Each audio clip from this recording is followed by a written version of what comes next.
चर्चा इस बात का हर गांव हर शहर में है।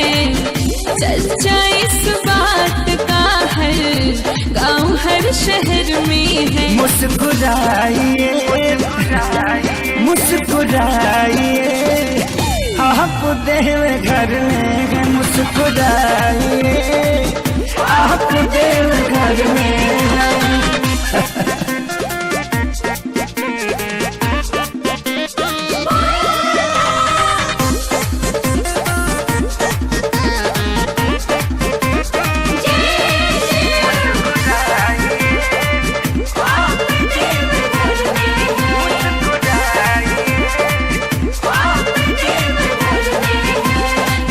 खाती जाल लोग आवे पैदल हो।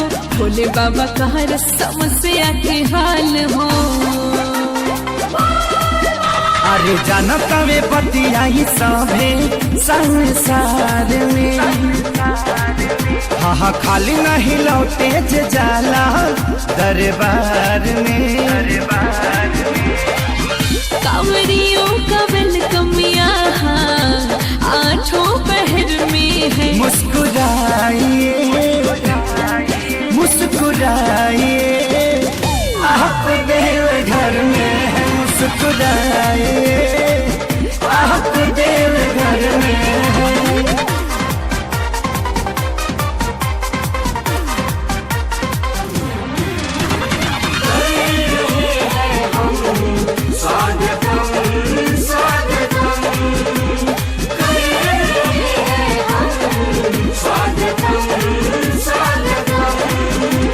लागे भीड़ भारी बाबा की दुआरी।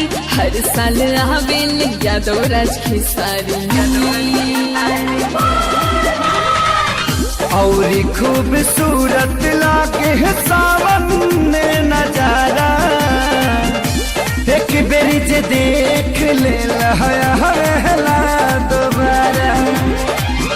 भक्त घटानी के सोनू हर एक घर में है। मुस्कुराइए मुस्कुराइए आप देव घर में है। मुस्कुराइए आप देव घर में है। मुझे चारों ओर बोल बम के नारा।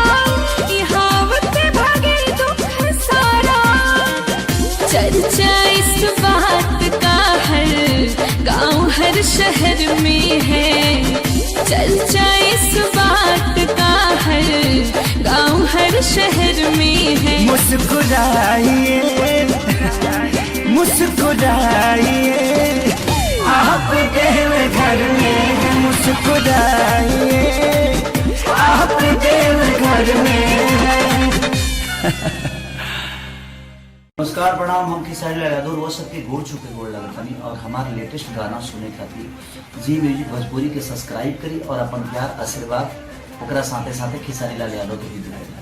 प्रणाम।